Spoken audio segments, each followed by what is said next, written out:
the patterns of behaviour that are needed to get elected in these sort of circumstances, reaching out to people from other parties, signalling a willingness to compromise, a willingness to be bipartisan, are the same sorts of behaviour that are needed to be a successful bipartisan legislator.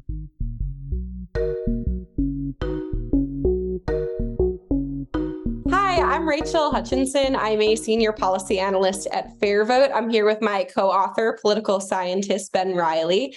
Today, we're going to give a brief about our new research paper. It's called "Does Ranked Choice Voting Promote Legislative Bipartisanship Using Maine as a Policy Laboratory?" The title explains it pretty well. And using Maine as a case study, our analysis suggests that, yes, ranked choice voting can prompt bipartisan behavior in competitive races. We're the first to study this question, which is really exciting, but we'll caution that our evidence is also preliminary and suggestive for this reason. Definitely need more time and evidence to confirm and validate. This research was presented at the Southern Political Science Association conference last year. I personally began this work as a college student and have since enlisted Ben, given his expertise. So Ben, can you take a second to introduce yourself? Tell us a little bit about your areas of expertise and research focus. Sure. Hi, everyone. Thank you, Rachel. My name's Ben Reilly. I'm an Australian political scientist, been based in the United States for the last few years. And I've worked on ranked choice voting around the world, actually. I wrote my doctoral thesis many years ago looking at different uses of ranked choice voting in different, mostly developing countries, and asking the question of whether ranked choice voting in those countries had any impact on polarization, often on ethnic problems as well. And, the answer was yes, but certain circumstances need to apply. So that's the background. I've also been working more recently in Maine. I went there in 2018, gave some talks, met some of the folks working on ranked choice voting there, and most recently in Alaska, which we might also get an opportunity to talk about briefly in this presentation. Thanks. So I'll kick off our conversation by explaining the impetus behind this paper. So the first ranked choice voting congressional election in the U.S. was in Maine in 2018. Ranked choice voting at that point had massive growth in cities, but that was the first place it was used in a partisan federal election. And what happened in the second congressional district was really interesting. We had young upstart Democrat Jared Golden unseating an incumbent Republican Bruce Poliquin. And as someone interested in ranked choice, I naturally became interested in Jared Golden and began to follow his career a bit.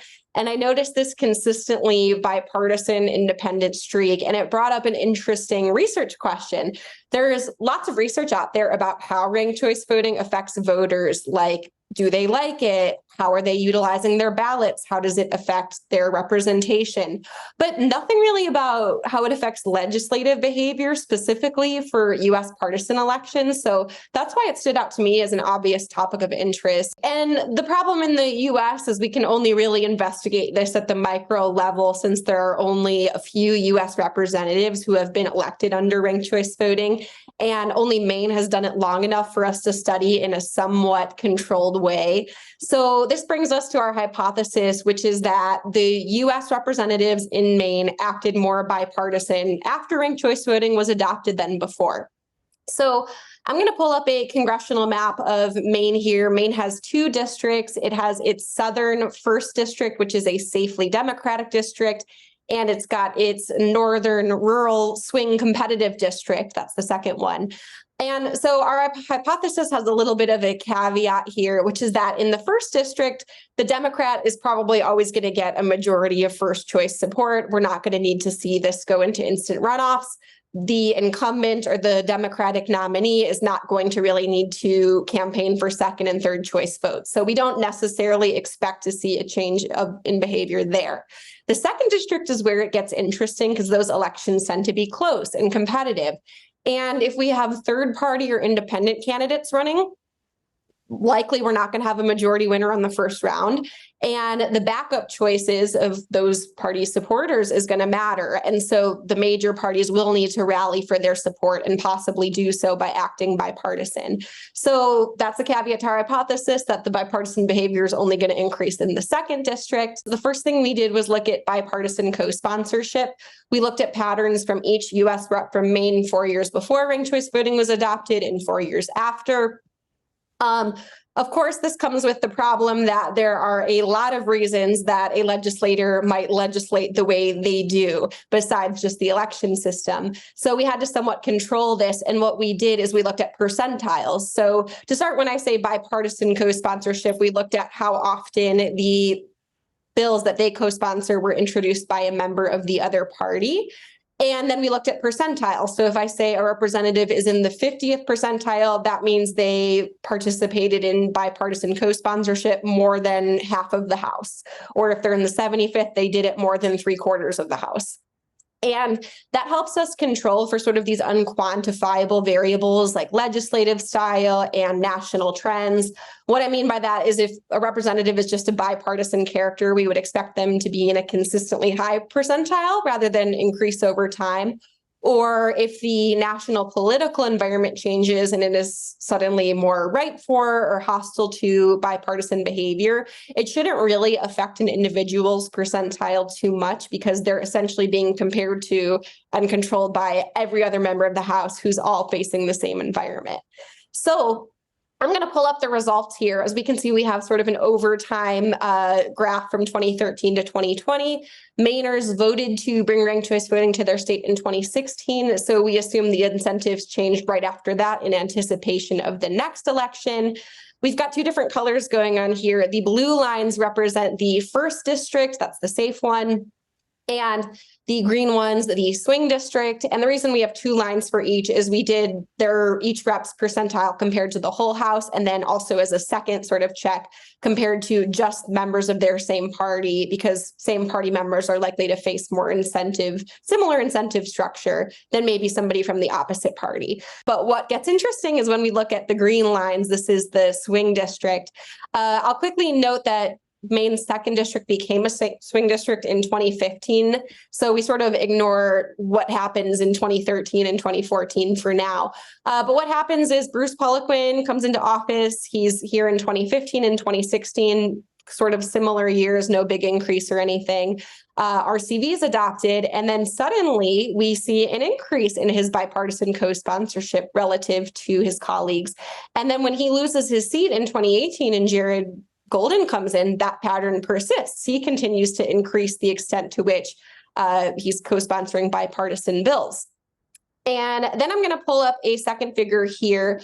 We've had people ask, just because a representative jumped in percentile in comparison to other House members, does that actually mean more of their bills were bipartisan? And this chart shows, yeah. So we basically looked at Poliquin and Golden because those were our two people of interest. And as we can see in 2015 and 2016, Poliquin's co-sponsoring 13% of his bills are bipartisan, whereas when ranked choice voting is adopted, we see that jump to 17 and 20%. And then once Golden comes to office, it stays up there at 18 and 20.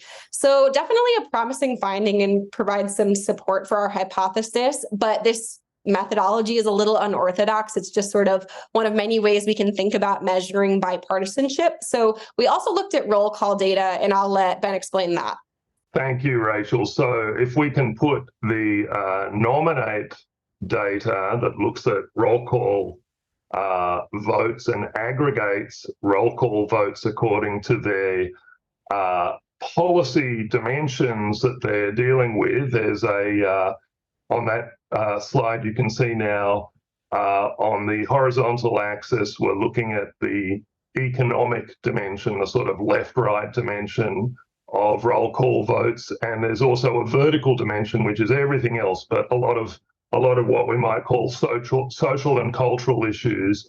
And if you see the little highlighted, slightly bigger blue dot amongst all the other blue and red dots, that's Jared Golden. So Golden on this measure of legislative positioning based on roll call votes that's that is this nominate data, was the most centrist member of the 116th and 117th US House of Representatives.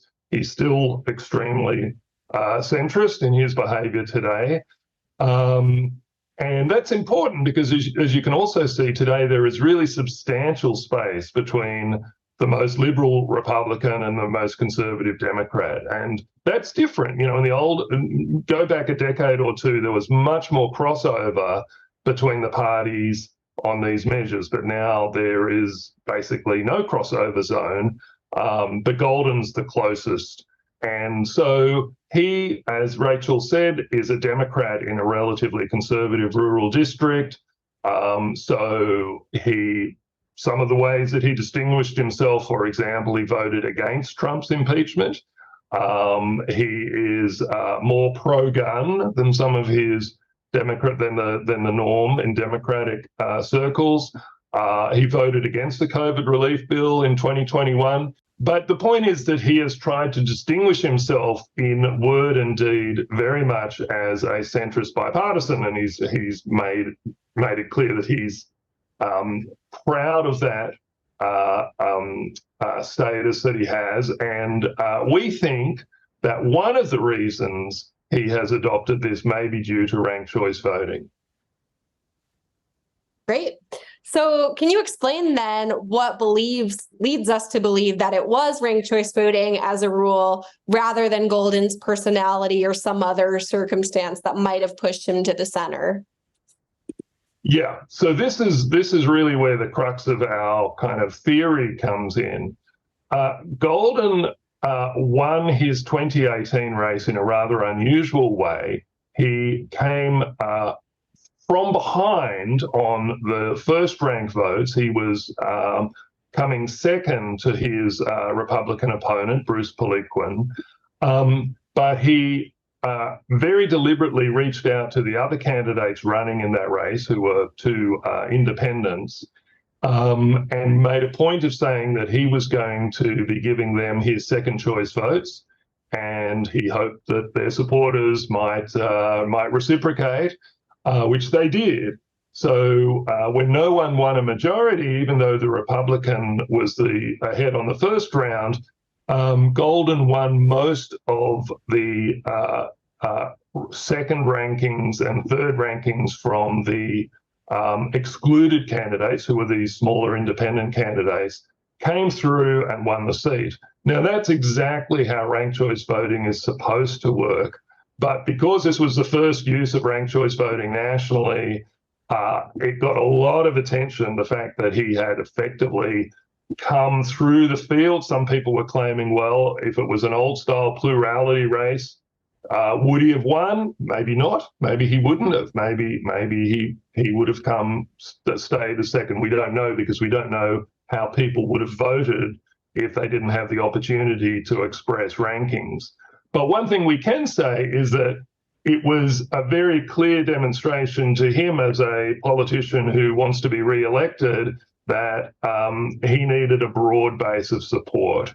And there is, I think, good reason, both comparatively from other cases like Australia, but also just in terms of, basic theory, to suggest that if you're in a situation where you need this secondary support to both win election and be re-elected, then you need to signal that to everyone, and you need to act that way in Congress. So we are linking the nature of his election victory to his subsequent performance in Congress. We don't know for sure. Ideally, you would have another universe where the same election, everything else was exactly the same, except there was a different electoral system, a plurality system, and we would have been able to rerun events and see if there was, any difference in terms of his behaviour. We can't do that because we're dealing with the real world, not a physics experiment. So we're making a few, assumptions, but theoretically based assumptions. The final thing I'd say is that One of the things we've seen in long-running cases of RCV elsewhere, and again, some of these examples are outside the United States, is that the patterns of behavior that are needed to get elected in these sort of circumstances, reaching out to people from other parties, signaling a willingness to compromise, a willingness to be bipartisan, are the same sorts of behavior that are needed to be a successful bipartisan legislator. So it's not a surprise. Indeed, Rachel and I think it's probably to be expected that the same electoral incentives that help someone get elected to Congress in these circumstances will then carry over into their behavior in Congress as legislators. Yeah, super interesting. And like you said, we don't know for sure if that's what X was causing Y. And some might say, Golden is bipartisan because he simply comes from a swing district in a state that produces other centrist politicians. But there are dozens of representatives from swing districts like his, and he's still the most bipartisan. So I find that to be really interesting. And he definitely makes a compelling case for ranked choice voting's impact on bipartisanship. Of course, we have to be cautious to say that a case study like this is universally applicable. Alaska gives us a new chance to look at the question because they used ranked choice voting for the first time in 2022. What have we seen there that leads us to believe our findings are going to apply outside of Maine? Right. So Alaska used ranked choice voting for actually more broadly than Maine has. Maine has just used it for its federal elections to the U.S. Congress. Alaska used it for those elections and also for elections to its state legislature. So we now have many more cases to look at. But if we just think about the congressional races that we saw in Alaska, we had two highly centrist politicians, one an incumbent, Lisa Murkowski, who won her Senate seat, and one a new member of Congress, Mary Peltola, a Democrat, who won the sole Alaskan seat in the House of Representatives. And both of those candidates required ranking support from others to win their overall majority. And both of them were campaigned, again, in a highly bipartisan way, reaching out to supporters from other parties. Murkowski actually gained 70% of her second rankings came from an excluded Democrat candidate. So really, someone who clearly had a lot of support across the partisan divide. And for Murkowski, at least, we know she has a reputation as a bipartisan legislator. She's earned the wrath of the MAGA Trump supporters because she voted to impeach Trump, and she's been quite independent on a range of policy issues. Peltola is a new member of Congress, so we don't have the stats for her yet, but certainly her behavior so far and her rhetoric so far has also been highly bipartisan. So these are the only two delegations in the US Congress. These two states are the only ones that use ranked choice voting. They are the two most bipartisan delegations, according to another ranking that we discuss in the paper from the Lugar Center. And I guess the issue now is, what is the cause and what is the effect here? You've got bipartisanship both before ranked choice voting was introduced in some of these cases, like Lisa Murkowski, and after. So that's kind of part of the next stage of this research that we have to untangle. We need more cases, basically, to look at the causal effects. But we can say for now that their behavior is completely consistent with our theory, that ranked choice voting in a competitive district is associated with bipartisan behavior. Definitely. The bad news is that only less than 20% of House congressional districts are actually competitive. with the good news that when a potentially bipartisan bill does make it to the House floor, although that's rare, sometimes only a few representatives need to cross the aisle to make it pass. So it would be helpful if just a few more representatives in swing districts were elected under ranked choice voting. There are also certainly other electoral reforms that can make districts more competitive and therefore create more districts where ranked choice voting stands to be impactful. So, for example, FairVote supports the Fair Representation Act. That's a federal bill that would create multi-member districts for Congress, as well as new requirements for redistricting. You can go to fairvote.org to learn more. Ben, can you just finish us out with sort of your take on our paper's broader implication and what it adds to the greater body of literature on ranked choice voting and just election reform generally?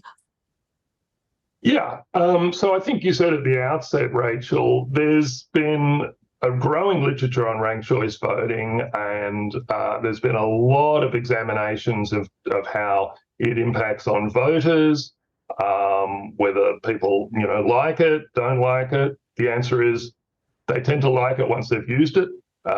It's kind of harder to explain, but relatively easy to use, I would say. So I think the message is, use it, and then ask people their opinions after that.